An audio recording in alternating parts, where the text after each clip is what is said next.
بہت امپورٹنٹ ہے. پاکستان میں بہت سے مواقع آئے اور یقیناً آپ لوگوں کا میرے سے متفق ہونا کوئی ضروری نہیں ہے، but we respect each other. میں صرف ملک کو اہمیت دیتی ہوں اینڈ دیٹس اٹ. ابھی تھوڑی دیر کے لیے میں بات کروں گی آج، بلکہ جناب فیض حمید صاحب کے بارے میں ایک مکمل رپورٹ جو ہے وہ عامر اور شازیہ کے پروگرام میں بھی پیش کی جائے گی. ماجد جمال صاحب بھی یہاں تشریف فرما ہیں. منڈے کا دن ہے، جناب کرامت اللہ قاری صاحب بھی تشریف لایا کرتے ہوتے ہیں. کرامت اللہ قاری صاحب ایکس امبیسڈر ہوتے ہوئے ظاہر ہے پاکستان کے تمام لیڈرز کو، پولیٹیکل برینز کو جانتے بھی ہیں. جناب قدرت اللہ شہاب صاحب کی جب میں نے کتاب پڑھی، اس کتاب کے چند صفحے تو بڑے خون سے رنگے ہوئے بھی مجھے نظر آئے، مگر پھر ایک سٹیج ایسی بھی آئی کہ جناب شہاب، قدرت اللہ شہاب صاحب جب پریزیڈنٹ ایوب کے بہت قریب آئے تو انہوں نے غلط فیصلے بھی کیے. پھر ان کی جب کتاب چھپی تو اس کتاب کو بہت پذیرائی بھی ملی. ان پوزیشنز میں رہتے ہوئے بعض اوقات انسان اوبلائج بھی ہو جایا کرتا ہے. مجھے پچھلے پروگرام میں 5-6 لوگوں نے ایک سوال جناب کرامت اللہ قاری کے لیے دیا تھا. میں اس پروگرام میں وہ سوال نہیں کر پاؤں گی کیونکہ پاکستان کی تاریخ کا تاریک ترین دن ہے کہ ایک ادارہ جس کو دنیا ایکنالج کرتی ہے، ہمیں اپنے آپ کو انڈر ایسٹیمیٹ نہیں کرنا چاہیے. پاکستان کی افواج یا ISI کے بارے میں اگر کہا جاتا ہے کہ انٹرنیشنلی کہا جاتا ہے، یہ میرے آپ کے کہنے سے بات نہیں ہوتی، مگر تاریخ طور اس لیے ہے کہ ایک پاکستان ISI کا جو چیف ہے DGISIR جو ہیں، آج جب ان کے اوپر کورٹ مارشل کے لیے ان کو اریسٹ کیا، یہ جسٹ ابتدا ہے. اس کے بعد دیکھتے ہیں اور کس کس کے نام آتے ہیں، اور اگر نہیں آئیں گے تو پھر میں کہوں گی کہ سسٹم کرپٹ ہے، اور اگر ان کے نام آئیں گے تو میں یہ کہوں گی کہ احتساب ہو رہا ہے. Rome was not built in a day. نامعلوم کس کس کا اور احتساب آن دا وے ہے، کیونکہ ہماری ہمدردیاں کمزور کے ساتھ ہو جایا کرتی ہوتی ہیں. اس سے ہمیں لگ رہا ہے صرف ایک ہی اس وقت کمزور ہے، مگر مسائل تو ہیں. جناب کرامت اللہ قاری صاحب کو ویلکم کروں گی. سر السلام علیکم. وعلیکم السلام.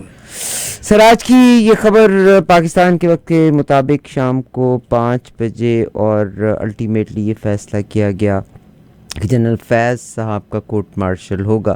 یقیناً یہ بھی چارجز ہیں، these are not proven yet, but of course عدالت کے ایک وہ ٹاپ سٹی کے حوالے سے یہ کیس ہے، مگر یہ صرف ٹاپ سٹی تک ہی نہیں رہے گا. میرا خیال ہے کہ وقت کے ہر فرعون کو حساب دینا پڑتا ہے. کسی کو دریا میں ڈوب کے حساب دینا پڑے گا اور کسی کو ادروائز دینا پڑے گا.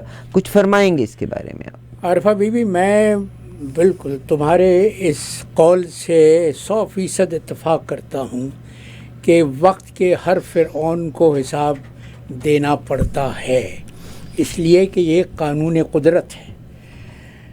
اللہ اپنی کتاب میں کہہ رہا ہے، سورہ الفتح میں صاف لکھا ہوا ہے کہ تم اللہ کی سنت میں کوئی تبدیلی نہیں پاؤ گے، اور اللہ کی سنت یہ ہے کہ وہ ہر ظالم کا حساب لیتا ہے.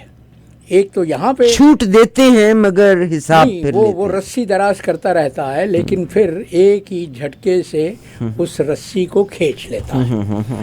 حساب ایک تو وہاں ہوگا روز محشر پر، لیکن ایک حساب یہاں بھی ہوتا ہے.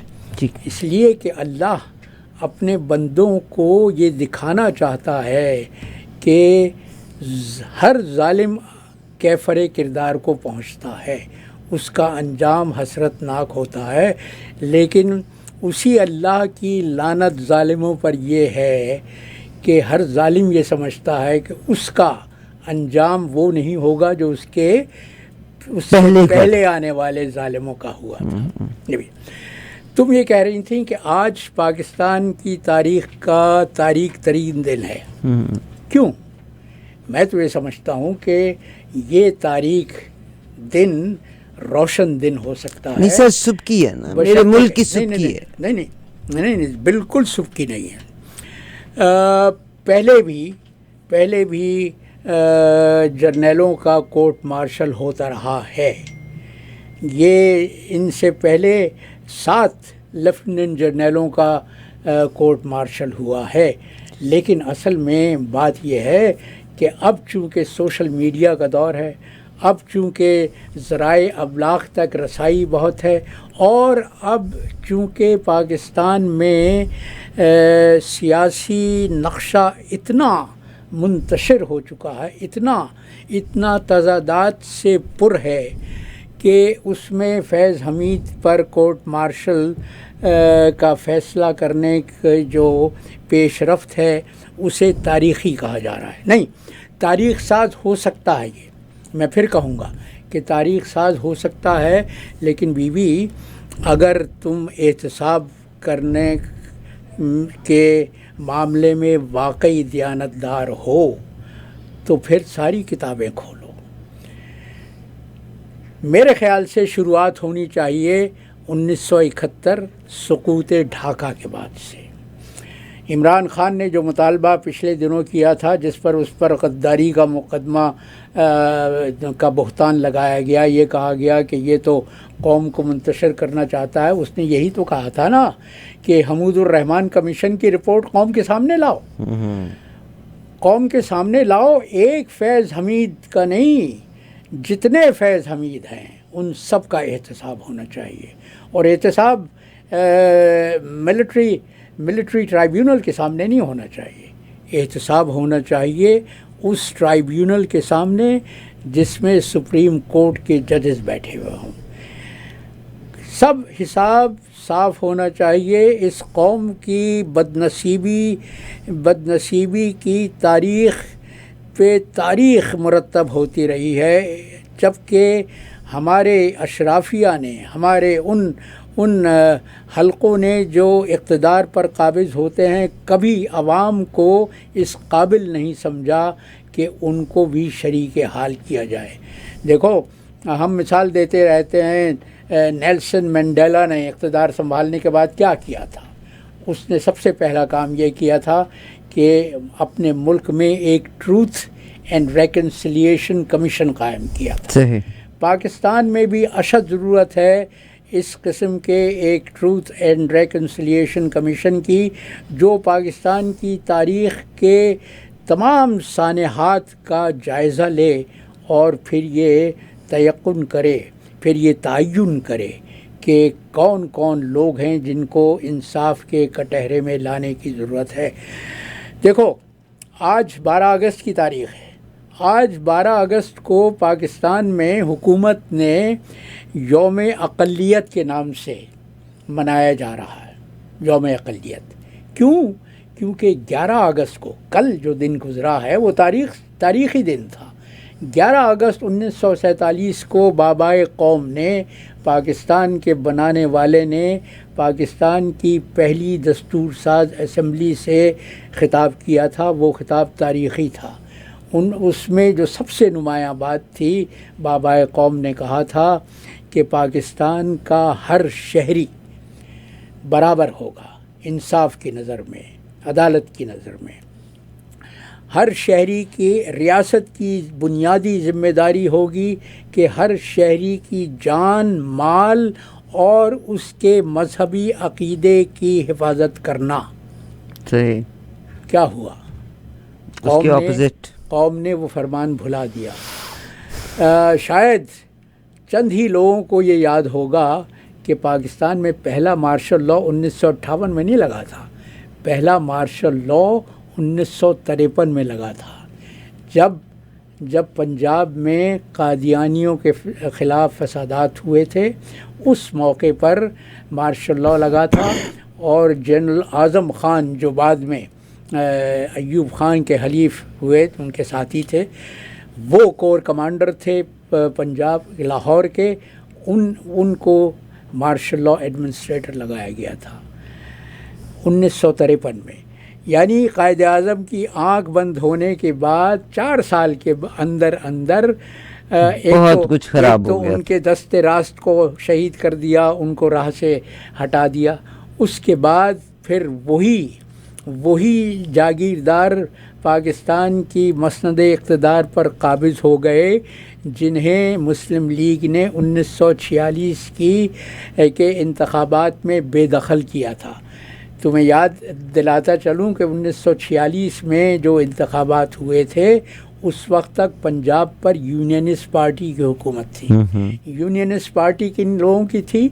وہ پنجاب کے مسلمان جاگیرداروں اور ہندو بنیوں کی جماعت تھی، اور جس کے سربراہ تھے سر خضر حیات ٹیوانا، وہ جن کا جد فرنگیوں کے لیے 2 آنے کمیشن پر سپاہی بھرتی کیا کرتا تھا.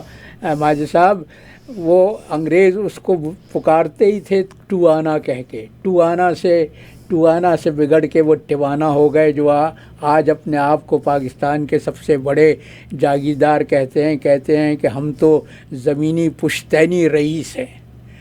یہ وہ پشتینی رئیس ہیں جنہوں نے فرنگی راج کے ہاتھ مضبوط کیے تھے. تو بھی احتساب کا عمل ہونا چاہیے، بالکل ہونا چاہیے. اچھی بات. اور بنگلہ دیش میں جو پچھلے ہفتے ہوا ہے اس نے پاکستان کو، پاکستانی قوم کو آئینہ دکھایا ہے کہ دیکھو، جن لوگوں میں حریت زندہ ہوتی ہے، جو اپنے ملک کو سنوارنا چاہتے ہیں، جو اپنے ملک کی تقدیر کو بدلنا چاہتے ہیں، وہ اپنی جان ہتھیلی پر رکھ کر، سر سے کفن باندھ کر سڑکوں پر نکل آتے ہیں. وہ پھر کسی ظالم کا ہاتھ بلند ہونے نہیں دیتے. تو پاکستانی قوم کے لیے تو یہ پیغام وہاں سے آ چکا ہے جہاں کے لوگوں نے بر صغیر ہندوستان میں حریت کی، آزادی کی تاریخ ہم سے بہت پہلے شروع کی تھی. ہم سے 1 صدی پہلے بنگال نے فرنگی راج کے خلاف علم بغاوت بلند کیا تھا، علم آزادی بلند کیا تھا. ہم تو اپنی تاریخ شروع کرتے ہیں 1857 کی جنگ آزادی سے، لیکن ماجد جمال صاحب آپ کو یاد ہے کہ اس سے 1 صدی پہلے بنگال میں نواب سراج الدولہ نے فرنگی راج کو چیلنج کیا تھا پلاسی کے میدان میں، پلاسی کی جنگ. اور وہ پلاسی کی جنگ کیوں ہارا تھا؟ اس لیے کہ میر جعفر جو سپہ سالار تھا اس نے ملت فروشی کی تھی. صحیح. تو یہ اگر کوئی ہمارا رہنما ہمیں یاد دلاتا ہے تاریخ کا سبق کہ اپنی صفوں میں چھپے ہوئے میر جعفر اور میر صالح کو نکالو، ان کا مواخذہ کرو، ان کا احتساب کرو، تو وہ کوئی گناہ نہیں کرتا. بہت شکریہ. یہ جنرل فیض کا جو اریسٹ اب ہوا ہے، میں ابھی بھی ایک بات کو آن ایئر اکنالج کرتی ہوں. رؤوف حسن صاحب is a very fine intellectual man in Pakistan, a wonderful man. He is no doubt. میں ان سے آف دی ایئر بھی بات کی ہے. میرا خیال ہے کہ محب وطن پاکستانی ہے. I doubt it very much that he has done any thing. میں خدا کو حاضر ناظر جان کے کہتی ہوں، انہوں نے کبھی کوئی الٹی بات پاکستان کے لیے یا پاکستان کی کسی بھی ادارے کے لیے انہوں نے نہیں کی. فیکٹس کو ظاہر کرنا یہ کوئی ان کی برائی نہیں ہے، بلکہ نیکی کا عمل ہے، کار خیر. ان کے اوپر 2 تشدد تنگی ان کو دینے کے بعد ان کے ریکارڈ میں سے نکالا گیا. جنرل عاصم منیر صاحب کو ابھی جیسے ہمارے ساتھ کرنل صاحب تھے تو انہوں نے کہا کہ جنرل کلو کو محترمہ بے نظیر بھٹو صاحبہ نے اپوائنٹ کر دیا تھا، حالانکہ وہ ریٹائرڈ تھے ISI کے چیف. جنرل عاصم کے ساتھ ٹائز بڑی سٹرونگ تھی عمران خان صاحب کی، اور باجوہ صاحب اپنی من مرضی کرتے تھے. مگر ایک لڑائی جو واضح طور پر سامنے آئی تھی پرائم منسٹر، اس وقت کے پرائم منسٹر آف پاکستان اور باجوہ صاحب کے، that was on the appointment of general Faiz کا. ڈو یو تھنک کہ جنرل ظاہر آج انہوں نے یہ کہا کہ جی عدالت کے فیصلے کی تناظر میں ہم کورٹ مارشل کرنے جا رہے ہیں اور بہت ساری چیزیں نکلیں گی، اللہ کرے بڑے بڑے لوگ جنہوں نے غلط کیا ان تمام کو پھانسی کی سزا ہو یا ان تمام کو سزا ان کا کورٹ مارشل ہو. ڈو یو تھنک کہ PTI کی سختی کے دن آ رہے ہیں پچھلے 1-1.5 سال میں؟ This government and the ruling party, جن کے ہاتھ میں جو پپیٹرز جن کو کہا جاتا ہے، یہ جن کے ہاتھ میں ڈوریاں ہیں، دے کوڈنٹ فائنڈ اینی تھنگ. مگر ڈو یو تھنک کہ اس تناظر میں پاکستان تحریک انصاف کو بھی ٹف ٹائم دیا جائے گا؟ نہیں، وہ اسی لیے فیض حمید پر کا کورٹ مارشل اسی لیے ہو رہا ہے کہ اصل ہدف فیض حمید نہیں ہے، اصل ہدف عمران ہے، عمران خان ہے، اور وہ عمران کو ملٹری کورٹ میں گھسیٹنا چاہتے ہیں۔ دیکھو میں یہی بار بار کہتا رہتا ہوں کہ بد نصیب ہوتے ہیں وہ لوگ، بد نصیب ہوتے ہیں وہ لوگ جو اپنی تاریخ سے کوئی سبق نہیں لیتے۔ یہ فیض حمید پر الزام یہی ہے نا کہ عمران خان سے وہ بہت قریب تھے، اور عمران خان کا جو فوج کے ساتھ عمران خان کو بشرا کی سزا بھی تو فیض حمید نے ہی دلائی تھی نا۔ جو بھی ہو الزام یہی ہے نا فیض حمید پر کہ وہ عمران کو ریٹائرمنٹ کے بعد بھی ان پر جو فرد جرم عائد کی گئی ہے اس میں یہ لکھا گیا ہے کہ ریٹائرمنٹ کے بعد ان کی جو سرگرمیاں تھیں اس میں ان میں سیاسی عنصر بہت شامل تھا۔ تو اصل ہدف فیض حمید نہیں ہے، اصل ہدف عمران خان ہے، تحریک انصاف ہے۔ اس لیے کہ آج ایک اور کام ہوا ہے، دیکھو نا، وہ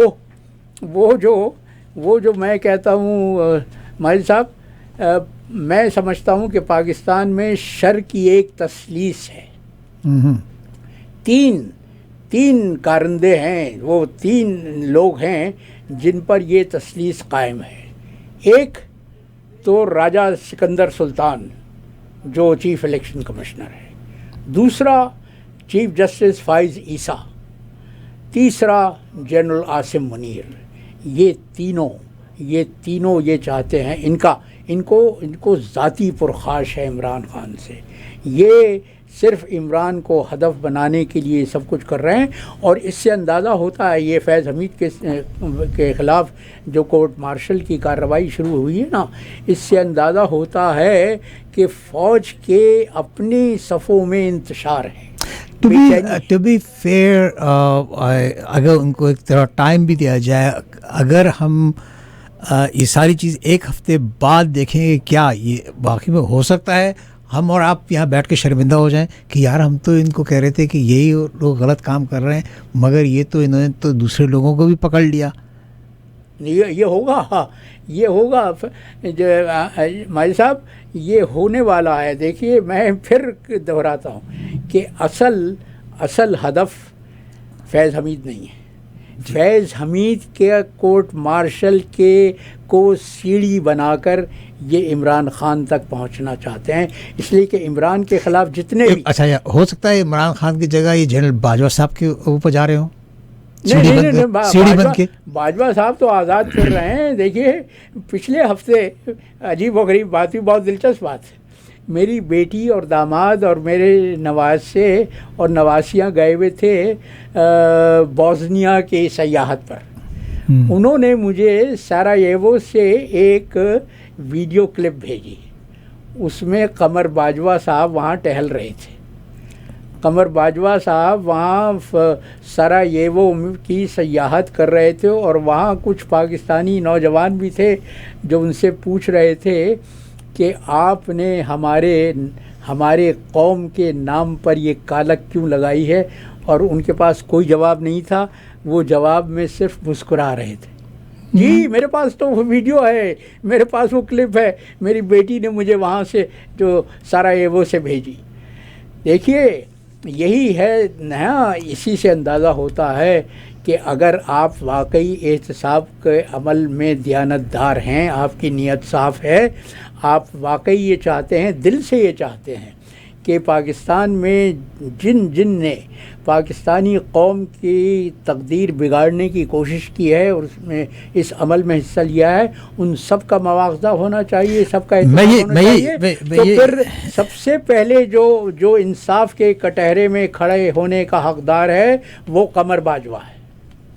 میں یہی غوری صاحب سے کہہ رہا ہوں کہ ہو سکتا ہے، ابھی تک تو کسی کو نہیں پتا، ابھی تو صرف ایک ہی شخص پہ الزام لگا ہے نا سارا، یہ ہو سکتا ہے اگلے ہفتے تک کچھ اور بڑے بڑے آرمی کے یا سیاستدان یا اور کوئی، ہو سکتا ہے یہ ابتدا ہو ان لوگوں کو پکڑنے کی۔ ہونا چاہیے اس لیے کہ ایک فیض حمید تنہا مجرم نہیں ہے۔ ایگزیکٹلی میں یہ کہنے کا مقصد ہے میرا. یہ تو ہماری تاریخ ہے ماجد صاحب کہ پاکستانی فوج جس طرح سے پاکستان کی ریاست میں دخیل ہوتی آئی ہے وہی تو پاکستان کی تاریخ ہے.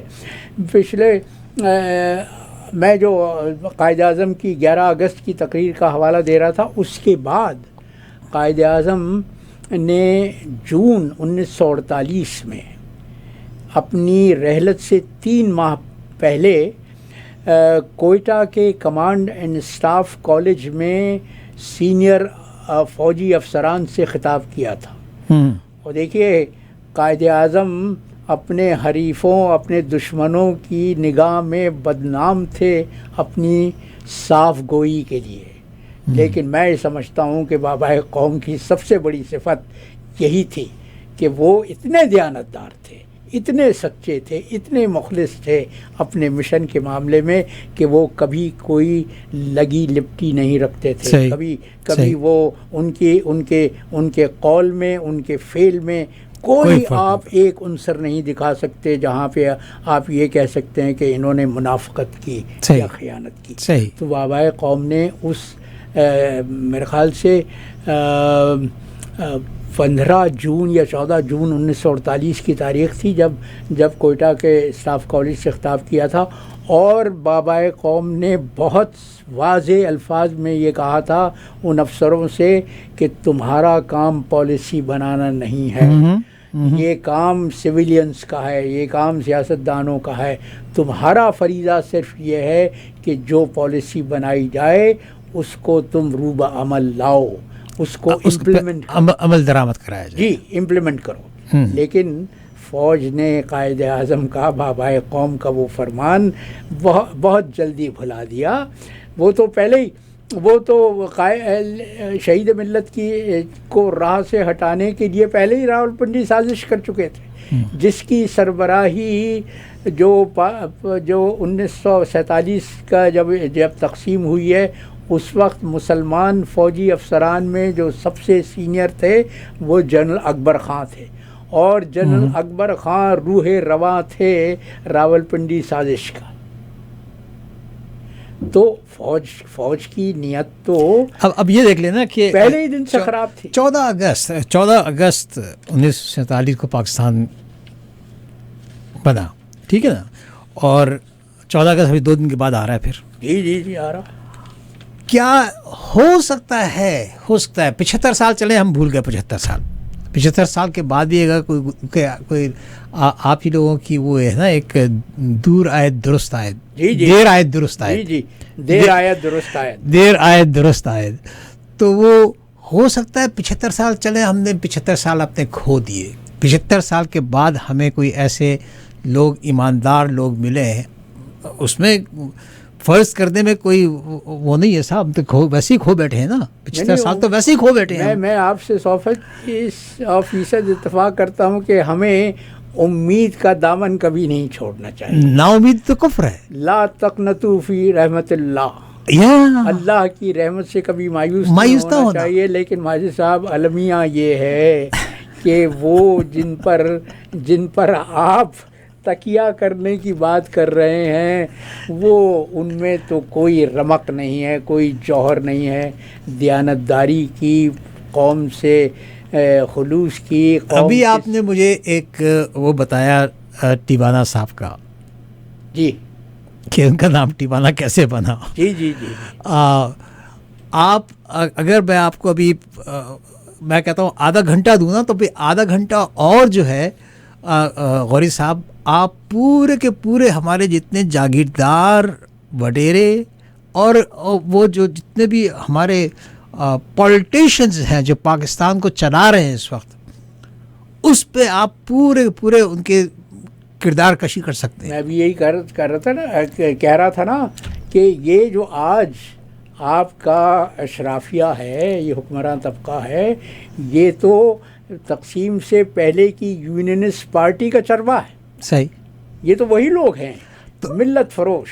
میں یہی آپ سے عرض کر رہا ہوں کہ اگر یہ واقعی اور صحیح ہے، ایک اس میں کوئی وہ نہیں ہے، لکھی ہوئی ہے کتابوں میں لکھا ہوا، ہر ایک کوئی پڑھ سکتا ہے اس کو، کہ یہ جو خاندان اور یہ جو وڈیرے اور یہ جو جاگیردار اور یہ جو جس کو آپ کیا کہتے ہیں، اشرافیہ، اپنے آپ کو اشرافیہ کہتے ہیں نا، اچھا اشرافیہ، the ruling elite، نہیں اشرافیہ، میں اشرفیوں سے نکالتا ہوں سب اشرفیوں میں، آپ دوسری طریقے سے اشرافیہ، ہاں ان کے پاس میں بالکل آپ سے 100% اتفاق کرتا ہوں کہ ان کے پاس اشرفیوں کی کمی نہیں ہے، ڈھیر لگا ہوا ہے، لیکن شرافت کی کوئی رمق نہیں ہے، وہ بھی وہ آپ اس کے ساتھ آ جائیں نا پھر آپ، ہے نا، تو وہ مگر یہ کہ یہ لوگ اگر ہو سکتا ہے کہ اسی اگست کے مہینے میں 14 اگست نہ بھی ہو، اسی اگست کے مہینے میں 75 سال گزرنے کے بعد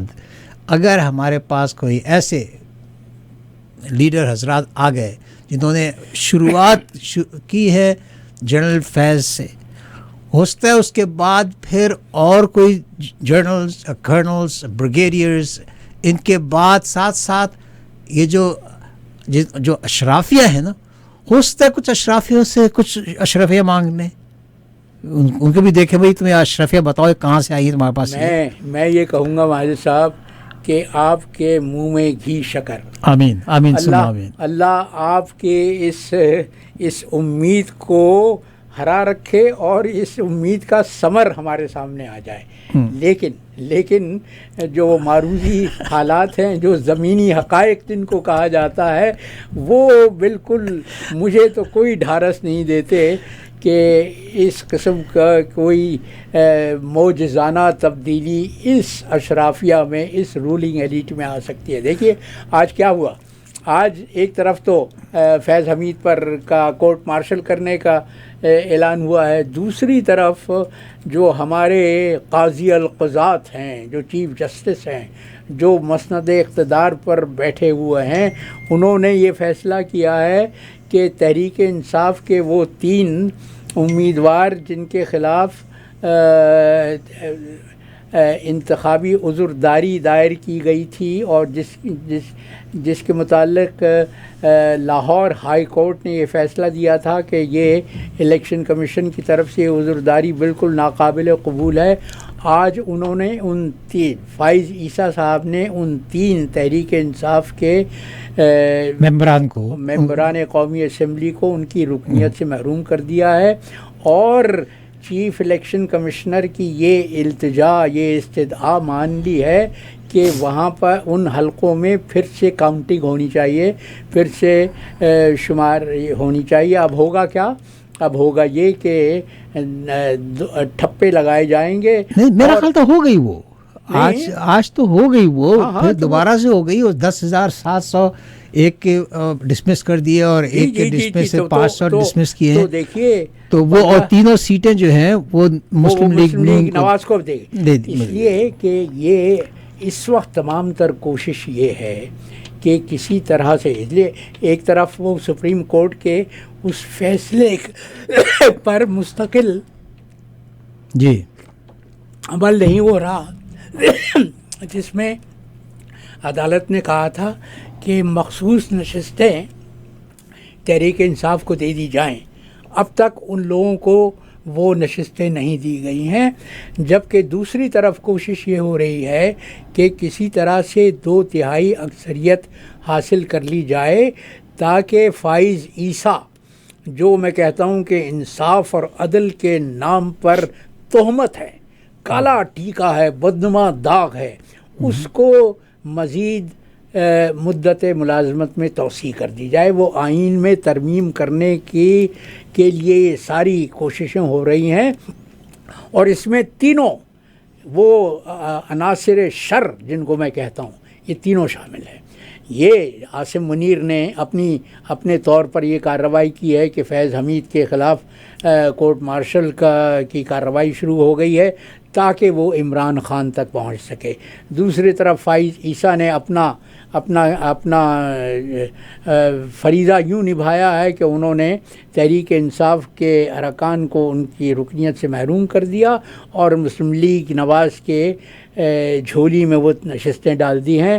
اور چیف الیکشن کمشنر کا جو کردار ہے وہ اس کے متعلق تو الا ماشاء اللہ وہ تو کچھ کہنا ہی بیکار ہے.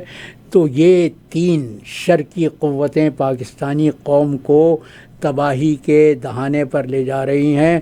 میں اللہ میرے منہ میں خاک، میں کل سے یہی سوچ رہا ہوں کہ یہ جو یوم آزادی ہے یہ موجودہ پاکستان کا آخری یوم آزادی ثابت نہ ہو.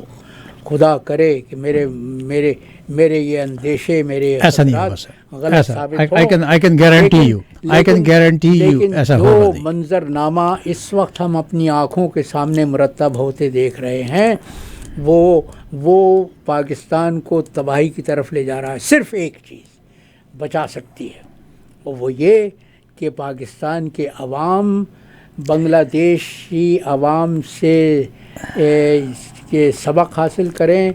وہ جو آئینہ ان کو دکھایا جا رہا ہے بنگلہ دیش کی طرف ایک بہت بڑا فرق ہے، بہت بڑا، جو کئی لوگ پچھلے جب سے یہ بنگلہ دیش کا یہ ہوا ہے نا وہاں پر انقلاب، میں کہوں گا اس کو، جو انقلاب آیا ہے، تو اس انقلاب میں اور پاکستان میں ویسا ہی انقلاب آنا یا ویسا جیسا سری لنکا میں آیا اور بہت سارے ممالک ہیں پچھلے دنوں میں چھوٹے چھوٹے ممالک بہت سارے ہیں جہاں پر یہ انقلاب آئے اور وہاں پر ویسا ہی پکچر لے کے کہ بھئی کہ ہمارے جوان بھی آ جائیں اور ہم بھی ایسا ہی انقلاب لے کے آئیں. ایک فرق ہے اور صاحب، ایک فرق ہے جو مجھے نظر آتا ہے، وہ یہ کہ وہاں پر ان تمام ممالک میں جہاں بھی انقلاب آئے ہیں وہاں پر جاگیردار اور وڈیرے سسٹم نہیں ہے.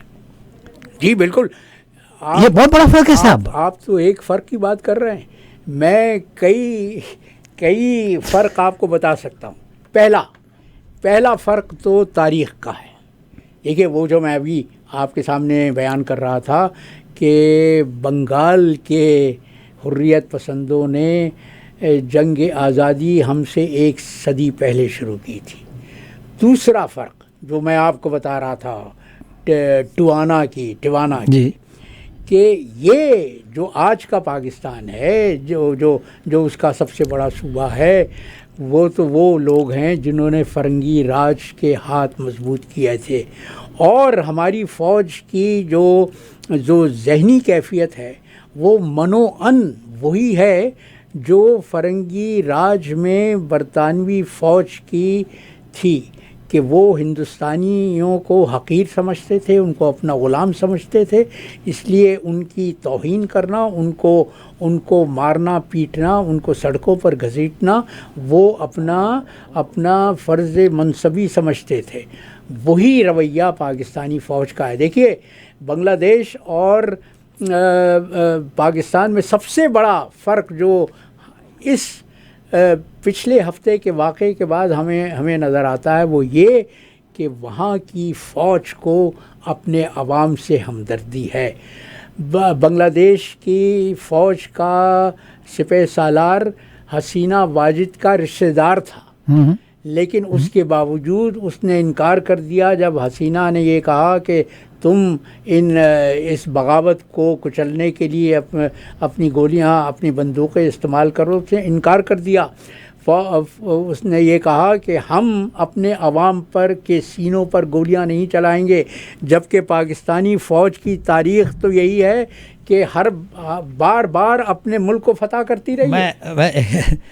اس پہ بھی کیا ہے کہ اس کا جو سپہ سالار ہے بنگلہ دیش کی فوج کا، اس نے دیکھ لیا کہ پچھلے کئی ہفتوں سے یہ لوگ ہیں اور یہ لوگ اب اس حال میں ہیں کہ اب بیٹھ نہیں سکتے، یہ اب نہیں بیٹھیں گے، چاہے کوئی بھی ان پہ گولی کیا ٹینک چلا دو یہ بیٹھیں گے نہیں. تو اس نے کہا بہتر یہی ہے کہ ان کا ساتھ دے دو، ورنہ تو میرے لیے بھی دنیا میں کہیں زمین نہیں ملے گی. کیوں؟ اور یہ سوچ کی تبدیلی کیوں آئی؟ بنگلہ دیشی عوام کے جذبہ حریت سے. مگر وہاں دیکھیے پر وہاں پر نہیں ہے یہ جو کوئی جاگیردار نہیں ہے وہاں پر، تو پورے کے پورے آپ کو پتہ ہے پورا سندھ، پورا پنجاب، پورا آپ کا بلوچستان، پورا یہ تو اپنی مرضی سے کچھ کر ہی نہیں سکتے وہاں کے عوام. تو میں کہتا ہوں ماجد صاحب کہ اس خطے کی تاریخ، یہ جو موجودہ پاکستان ہے یہ ان خطوں پر مشتمل ہے جو غیر منقسم ہندوستان میں سب سے پسماندہ تھے سماجی طور پر، اس لیے کہ پنجاب میں جاگیرداری تھی، سرحد میں ملکوں کا راج تھا، سندھ میں وڈیرہ شاہی تھی جو آج تک ہے، اور بلوچستان میں سرداروں کا راج تھا، وہ بھی آج بھی ہے، جو آج بھی ہے. وہ میں نے شاید کسی پچھلے پروگرام میں اس ایک کتاب کا حوالہ دیا تھا جو برطانیہ کی ایک صحافی نے لکھی ہے، سلویا نورس اس کا نام ہے، اور اس کتاب کا عنوان ہے ٹائیگرز آف بلوچستان. وہ کتاب پڑھنے والی ہے، اس لیے کہ سلویا نورس نے ایک برس پورا نواب اکبر بگٹی کے ڈیرے میں گزارا تھا، اور وہاں جو کچھ اس نے دیکھا ان مشاہدات کی بنیاد پر اس نے کتاب لکھی ہے جو چشم کشا ہے. تو ماجد صاحب رونا تو یہی ہے، آپ بالکل صحیح فرما رہے ہیں کہ ہمارا جو سماجی پس منظر ہے اس میں وہ بنگلہ دیشی عوام جیسی حریت کا پیدا ہونا مشکل ہے، لیکن پھر بھی پاکستان کی آبادی میں 65% وہ نوجوان ہیں جو 18 سال کی عمر سے لے کے 35 برس تک کی عمر کے ہیں. بنگلہ دیش میں جو انقلاب آیا ہے وہ انقلاب لانے والے نوجوان ہی تھے، طالب علم تھے. ٹھیک ہے، دیکھیے ایک جو شرافت نفس اور شرافت نفس کا فقدان ہونے کا فرق، وہ یہ یوں دیکھیے کہ بنگلہ دیش کے طلباء نے اپنے چیف جسٹس سے، جس پر یہ الزام تھا کہ وہ پوری طرح سے حسینہ واجد کا ساتھی تھا، اس کا حلیف تھا، اس سے مطالبہ کیا، اس کو 24 گھنٹے دیے کہ تم مستعفی ہو جاؤ ورنہ تمہارا حشر برا ہوگا. اس نے 24 گھنٹے ختم ہونے سے پہلے استعفیٰ دے دیا. یہاں آپ کا چیف جسٹس ایک ایسا بددیانت اور خائن انسان ہے جس کی ہر ممکن کوشش یہ ہے کہ وہ انصاف کی دھجیاں تو بکھیرے، دوسری طرف وہ کسی طرح سے 3 سال کی مدت ملازمت میں توسیع حاصل کر لے. یہ جب کردار ہو، یہ جب افعال ہوں، تو میں آپ سے بالکل اتفاق کرتا ہوں کہ پھر انقلاب کی توقع رکھنا شاید معروضی حالات سے چشم پوشی کے مترادف ہوگا. لیکن ماجد صاحب اس کے علاوہ اور کوئی چیز نہیں رہ جاتی پاکستان کو تباہی اور بربادی سے بچانے کے لیے. Again be positive, right? نہیں، ہم امید پر دنیا قائم ہے، امید پہ دنیا قائم ہے اور نا امیدی کفر ہے. جو انگریزی میں کہا جاتا ہے نا کہ ہوپنگ اگینسٹ ہوپ، تو میں I am also hoping against hope. Hope تو ہے نا، وی آر ناٹ.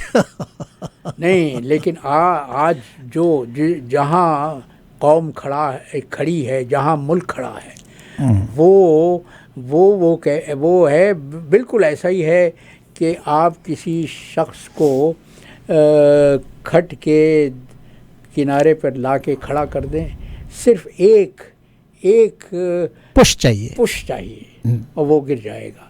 تو پاکستان کو بھی یہ تالے آزما جو بار بار اپنی ذات کی برتری کے لیے پوری قوم کو، پورے ملک کو داؤ پر لگاتے آئے ہیں، وہ آج بھی وہی داؤ پیچ استعمال کر رہے ہیں. پتہ نہیں کیا بات ہے غوری صاحب، میں بھی بہت بیوقوف اور نادان، naive, whatever you want to call me.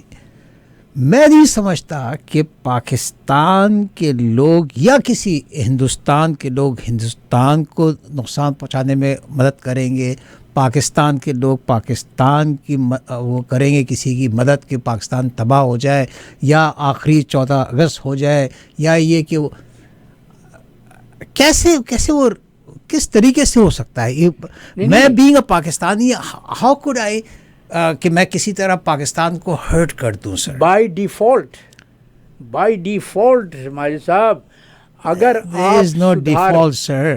آپ سدھار کی کارروائی شروع نہیں کریں گے تو پھر شر کی قوتیں غالب آ جائیں گی. There is no default sir. Everybody knows what they are doing. نا سب کو پتہ ہوتا ہے کہ عقل مند لوگ ہیں وہ سارے، ان سٹیج پہ اگر پہنچے ہیں وہ کہ وہ ملک چلا رہے ہیں تو ان کو پتہ ہے کہ ہم کہاں کیسے یہاں پہنچے. کہاں چل رہا ہے ملک؟ تو گھسٹ رہا ہے ملک، تو گھسیٹا جا رہا ہے، معیشت تباہ ہے، عوام پریشان ہیں لوگ. تو پھر کیوں یہ غوری صاحب، پھر کیوں آپ وہاں کراچی اور لاہور جائیں تو وہاں پتہ لگتا ہے کہ آپ کو رات کو کھانے کے لیے کسی ریسٹورینٹ میں جگہ نہیں ملتی؟ کیوں؟ ماجد صاحب، آپ جس طبقے میں موو کرتے ہیں، میں جس طبقے میں موو کرتا ہوں، وہ پاکستان کی آبادی کا 1% بھی نہیں ہے. 1% بھی نہیں ہے. کراچی اور لاہور کے ریستورانوں سے میں تو مثال دی آپ کو بس. ہاں نہیں بالکل درست ہے. میں خود بھی اس کا گواہ ہوں. لیکن ان ریستورانوں کی کثرت سے یا ان میں رات کا کھانا کھانے والوں کی آبادی سے آپ پاکستان کے معروضی حالات کی صحیح تصویر نہیں کھینچ سکتے. دیکھیے، جہاں دوسری طرف ہم یہ خبریں بھی دیکھتے ہیں، ہم یہ خبریں بھی پڑھتے ہیں، ویڈیوز دیکھتے ہیں کہ بھائی کو قتل کر رہا ہے صرف اس بنا پر کہ وہ بجلی کا بل دے نہیں سکتا. میں ابھی پرسوں کی بات ہے، میں اپنے ایک جونیئر سفیر سے بات کر رہا تھا. وہ مجھ سے کہہ رہا تھا کہ سر، پچھلے سال اسی مہینے میں میرا بجلی کا بل 2000 تھا، آج جو اس ماہ کا بل آیا ہے وہ 42,000 کا ہے. آپ سوچئے کہ جہاں یہ حالات ہوں، جہاں عوام کی تو آپ رہنے دیجئے، جہاں متوسط طبقہ، وہ سفید پوش طبقہ جس کو کہا جاتا ہے، جو اصل اشرافیہ ہے پاکستان کی، وہ اس کے لیے جب اپنی سفید پوشی کا بھرم قائم رکھنا ایک چیلنج ہو جائے تو پھر تو حالات یقیناً اب تری کا شکار ہیں، ملک تباہی کی طرف جا رہا ہے. پاکستان گولڈ میڈل جیتا صاحب بڑے سالوں بعد، 36 سال کے بعد. جی 40 سال کے بعد. اچھے ٹاپک سے ہم آج کا پروگرام وہ کہا جاتا ہے نا کہ وہ عربی کا ایک مقولہ ہے کہ فتح کے 100 باپ ہوتے ہیں لیکن شکست کا کوئی نہیں ہوتا. تو یہی ارشد ندیم تھا جو جب جا رہا تھا، وہ مجھے کل کسی نے ویڈیو کلپ بھیجی کہ جب وہ جا رہا تھا پیرس اولمپکس کے لیے، تو وہاں ایئرپورٹ پر کھڑا ہوا وہ سپاہی اس کے پاسپورٹ کو اس طرح سے بار بار الٹ پلٹ کے دیکھ رہا تھا جیسے اس میں وہ کوئی مطلوبہ اشخاص میں سے کوئی باہر جا رہا ہو. لیکن جب وہ واپس آیا ہے تو وہ ہر طرح کے فوج اور پولیس کے دستے بھی تھے اس کے استقبال کے لیے. تو یہ تو ہماری روایت ہے کہ ہم پہلے اپنے جوہر کی آبیاری نہیں کرتے. جب وہ جوہر اپنی صلاحیت کی بنیاد پر اپنے آپ کو ثابت کر دیتا ہے اور اپنی انفرادی کوشش سے قوم کا نام بلند کرتا ہے، پاکستان کا پرچم دنیا میں لہراتا ہے، پاکستان کا ترانہ پیرس اولمپکس میں بجایا جاتا ہے، اس کے بعد ہم ہر طرح سے اس کی آؤ بھگت کرتے ہیں. ایک مثال کے طور پر یہی ارشد ندیم تھا جسے ایک معمولی بھالا خریدنے کے لیے 700 روپے درکار تھے، اس غریب کے پاس وہ پیسے نہیں تھے، اس کے گاؤں کے لوگوں نے وہ پیسے جمع کر کے اس کے لیے وہ نیزہ خریدا۔ دوسری طرف اب آپ دیکھیے، حکومت یہ کہہ رہی ہے کہ ہم نے ارشد ندیم کو پیرس اولمپکس بھیجنے پر 2 کروڑ روپے خرچ کیے۔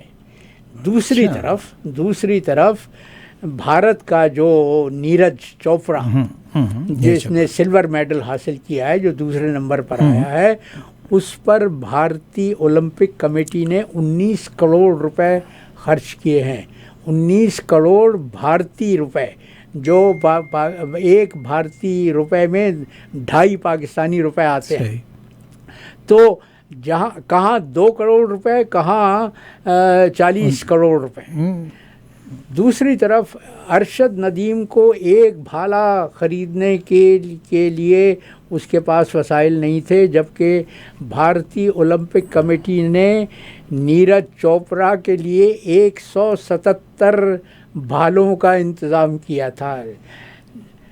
ماجد صاحب، ریاست کی سرپرستی یہ ہوتی ہے جو ہمیں بھارت میں نظر آتی ہے۔ ریاست کی سرپرستی وہ نہیں ہوتی کہ جب کوئی آپ کے لیے نام کما لے، جب وہ آپ کے لیے گولڈ میڈل جیت کے لے آئے تو پھر آپ اس کے ہر طرح سے بھگت کریں، واہ واہ کریں، اسے اپنا ہیرو قرار دیں۔ ہیرو کو تو آپ نے زیرو بنانے میں بھی آپ کو کتنی دیر لگتی ہے۔ 1992 میں عمران خان نے پاکستان کے لیے نام کمایا تھا نا، وہ قوم کا ہیرو تھا، لیکن اب جب وہ اصلی معنوں میں ہیرو بنا ہے تو ساری کارروائیاں ہمارے نام نہاد اشرافیہ کی اس نقطے پر مرکوز ہیں کہ کسی طرح سے عمران خان کو زیرو بنا دیا جائے۔ ارشد ندیم زندہ باد، پاکستان زندہ باد۔ اور پاکستان کہیں نہیں جا رہا سر، پاکستان انشاءاللہ اللہ کرے کہ کہیں نہ جائے انشاءاللہ لیکن کہیں نہ جانے کے کا جب آپ حوالہ دیتے ہیں نا، تو خدا کرے کہ پاکستان تباہی کے کھڈ میں نہ جائے۔ پاکستان عروج کی منزلوں پر اپنا سفر تمام کرے۔ دیکھیے آج دو دن کے بعد وہ یوم آزادی آنے والا ہے آپ کا۔ جی تو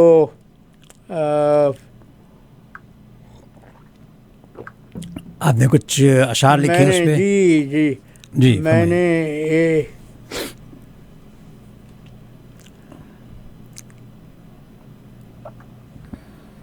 میں نے اسی پر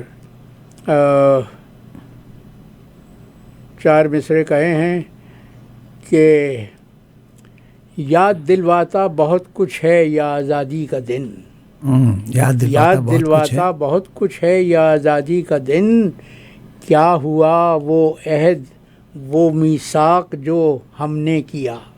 ہم نے یہی عہد کیا تھا نا کہ ہم ایک ایسی شاندار ریاست بنائیں گے جو اسلامی اقدار کی بھرپور عکاسی کرے گی۔ کیا ہوا وہ عہد وہ میثاق جو ہم نے کیا، کھو گئی منزل کہاں اے قوم تیری یہ بتا، کھو گئی منزل کہاں اے قوم تیری یہ بتا، یہ وہی دن ہے سفر آغاز جب تو نے کیا، یہ وہی دن ہے سفر آغاز جب تم نے کیا۔ کیا بات ہے جی، کیا بات تو ہے۔ یوم آزادی صرف ملی ترانے بجانے کا دن نہیں ہے۔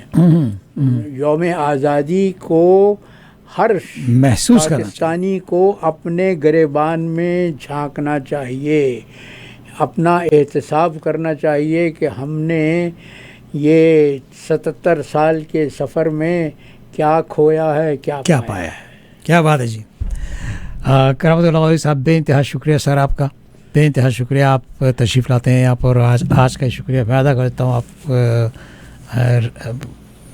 محترمہ کو جانا تھا آپ سے آج کہیں امپورٹنٹ جگہ پہ، اور آپ کو بتا کے گئی ہے کہاں اتنا امپورٹنٹ جگہ ہے وہ، تو